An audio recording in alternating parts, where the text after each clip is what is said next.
Hey, it's Glacier, and this will be a video chart on FCCN. Before I get started, I would like to note to please check my IRP disclaimer. With that being said, let's get started. Interesting chart here. The price is in quite the tight range, especially after today. If we look, the high was $1.86, the low was $1.83, so literally a 3-cent range, back and forth all day long. And you pretty much have to squint your eyes just to see the candle right there, but there is a candle, and it was just a very tight little range there. So it'll be interesting to see, what transpires the rest of this week. Now, the first part of the chart where I want to start is just by mapping out. We are in the middle of a double bottom bounce right now.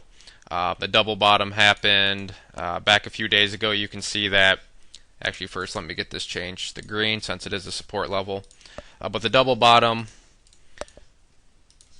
was formed from this low back here on February 3rd, and then right here on February 23rd.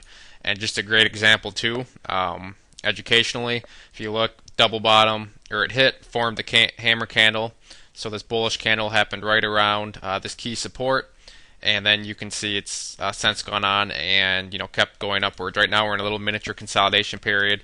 But that was the first aspect I wanted to point out, is we are currently right in the middle of a double bottom bounce, and the question is it going to continue, or is this moving average here going to knock the price back down? If I had a crystal ball, I would know the answer to that, but I don't.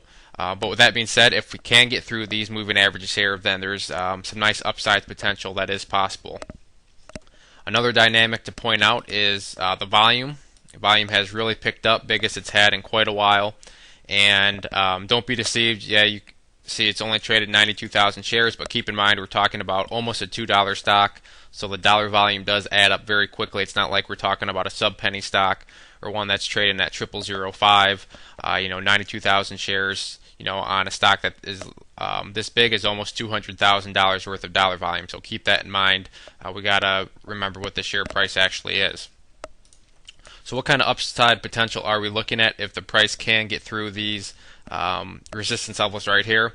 And the resistance levels are right now the blue line here, which is the 10-day simple moving average, and then we have this red line, which is the middle Bollinger Band sloping down here, also the 20-day simple moving average.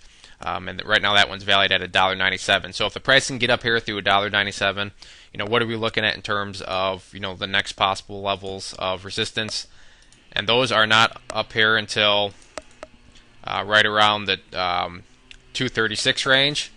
And you can say, well, where are you getting these from? It's as simple as, if we look back through the history of the chart, you can see that this level was a support for quite a while. When it did fall, support became resistance, and you can see right here it did act as resistance and is since falling down. So if this 197 mark can fall, then there is a very attractive level of upside potential here, but one step at a time.